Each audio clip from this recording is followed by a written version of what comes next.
Kisah Para Rasul pasal 22. Paulus berbicara kepada orang Yahudi. Hai saudara-saudara dan bapak-bapak, dengarkanlah apa yang hendak kukatakan kepadamu sebagai pembelaan diri. Ketika orang banyak itu mendengar ia berbicara dalam bahasa Ibrani, makin tenanglah mereka. Ia berkata, Aku adalah orang Yahudi, lahir di Tarsus di tanah Kilikia, tetapi dibesarkan di kota ini. Dididik dengan teliti di bawah pimpinan Gamaliel dalam hukum nenek moyang kita, sehingga aku menjadi seorang yang giat bekerja bagi Allah sama seperti kamu semua pada waktu ini. Dan aku telah menganiaya pengikut-pengikut jalan Tuhan sampai mereka mati. Laki-laki dan perempuan kutangkap dan kuserahkan ke dalam penjara. Tentang hal itu, baik imam besar maupun majelis tua-tua dapat memberi kesaksian.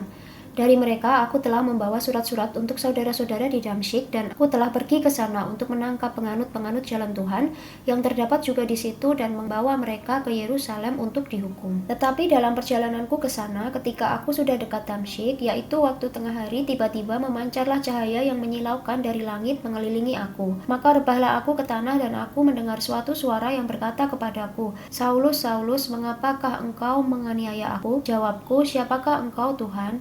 Katanya, akulah Yesus orang Nazaret yang kau aniaya itu. Dan mereka yang menyertai aku memang melihat cahaya itu, tetapi suara dia yang berkata kepadaku tidak mereka dengar. Maka kataku, Tuhan, apakah yang harus kuperbuat? Kata Tuhan kepadaku, bangkitlah dan pergilah ke Damsyik. Di sana akan diberitahukan kepadamu segala sesuatu yang ditugaskan kepadamu. Dan karena aku tidak dapat melihat oleh karena cahaya yang menyilaukan mata itu, maka kawan-kawan seperjalananku memegang tanganku dan menuntun aku ke Damsyik. Di situ ada seorang bernama Ananias, seorang saleh yang menurut hukum Taurat dan terkenal baik di antara semua orang Yahudi yang ada di situ. Ia datang berdiri di dekatku dan berkata, Saulus, saudaraku, bukalah matamu dan melihatlah. Dan seketika itu juga aku melihat kembali dan menatap dia. Lalu katanya, Allah nenek moyang kita telah menetapkan engkau untuk mengetahui kehendaknya, untuk melihat yang benar dan untuk mendengar suara yang keluar dari mulutnya. Sebab engkau harus menjadi saksinya terhadap semua orang tentang apa yang kau lihat dan yang kau dengar. Dan sekarang mengapa engkau masih ragu-ragu? Bangunlah, berilah dirimu dibaptis dan dosa-dosamu disucikan sambil berseru kepada nama Tuhan.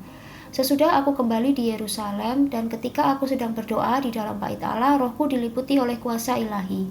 Aku melihat dia yang berkata kepadaku, lekaslah, segeralah tinggalkan Yerusalem, sebab mereka tidak akan menerima kesaksianmu tentang aku. Jawabku, Tuhan, mereka tahu bahwa akulah yang pergi dari rumah ibadat yang satu ke rumah ibadat yang lain, dan yang memasukkan mereka yang percaya kepadamu ke dalam penjara dan menyesah mereka. Dan ketika darah Stefanus saksimu itu ditumpahkan, aku ada di situ dan menyetujui perbuatan itu, dan aku menjaga pakaian mereka yang membunuhnya. Tetapi kata Tuhan kepadaku, pergilah, sebab aku akan mengutus engkau jauh dari sini kepada bangsa-bangsa lain. Rakyat mendengarkan Paulus sampai kepada perkataan itu. Tetapi sesudah itu mereka mulai berteriak, katanya, enyahkan orang ini dari muka bumi, ia tidak layak hidup. Di dalam markas, mereka terus berteriak sambil melemparkan jubah mereka dan menghamburkan debu ke udara.